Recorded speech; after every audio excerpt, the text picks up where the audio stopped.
Welcome to Q&A Wire. In this problem, we have a person that is resting between two walls by pushing his hands and feet on wall A and pushing his back on wall B. The problem asks us for two things.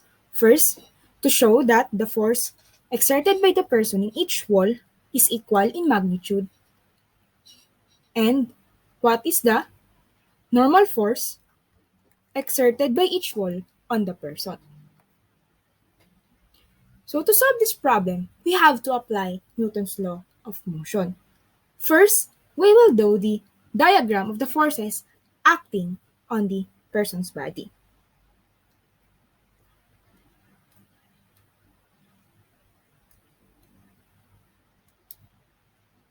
Assuming this is the person and this is the wall, the forces acting on the person are the normal force exerted by wall B, the normal force exerted by wall A,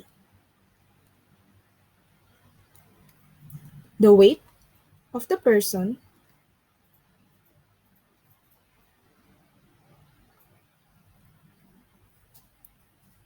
and the friction force that is opposite the downward pull of the weight, which is both for each wall.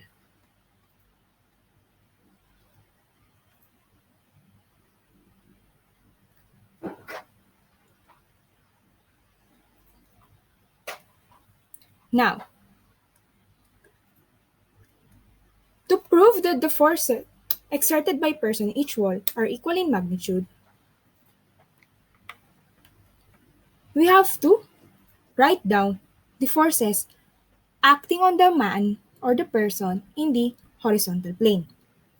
Applying first law of motion, since this person is at rest, then the net force on the horizontal plane acting on its body is equals to 0.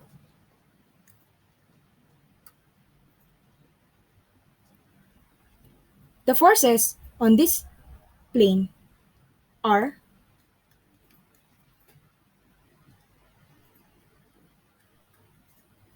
the normal force exerted by wall B, the normal force exerted by wall A. This is negative since it's opposite the normal force exerted by wall B. Then equation becomes normal force exerted by wall B is equals to normal force exerted by wall A. Thus,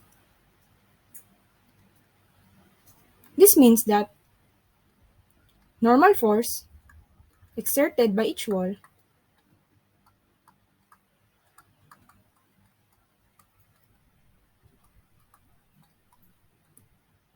is equal in magnitude.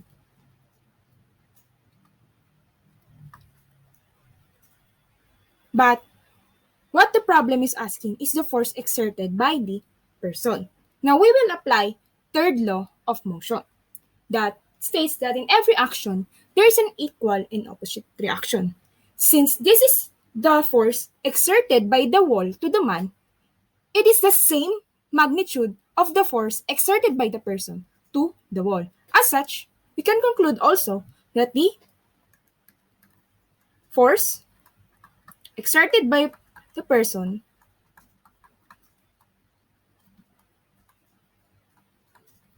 in each wall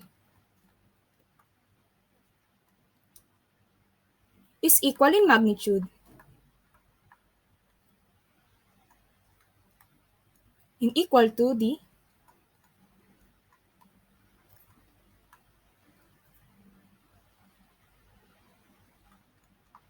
normal force exerted by each wall.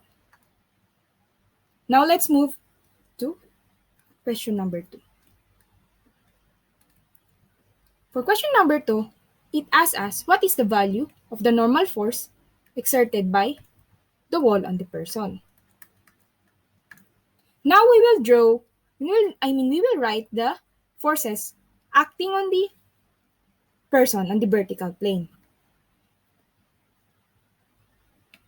So, also, the summation of these forces is equals to 0 since the body is in equilibrium. And the forces on this plane are the friction force,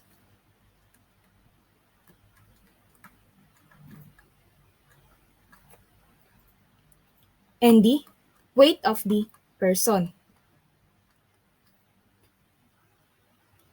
which is negative since it's opposite the frictional forces. Simplifying, we have weight is equals to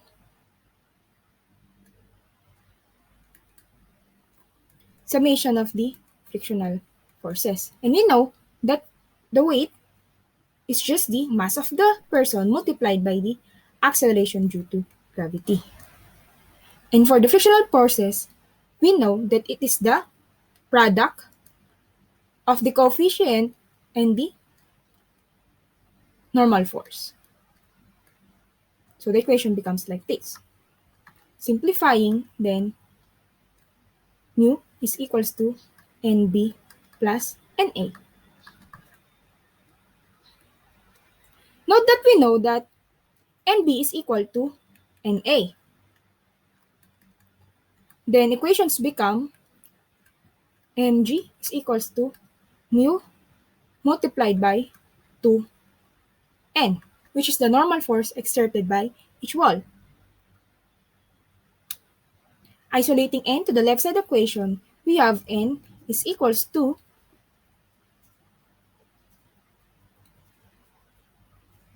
mg over 2 mu. Inserting the given values for the mass of the man, which is 40 kilograms, and the acceleration due to gravity, which is 10 meter per second squared, over 2 multiplied by the given coefficient of friction, which is 0.8,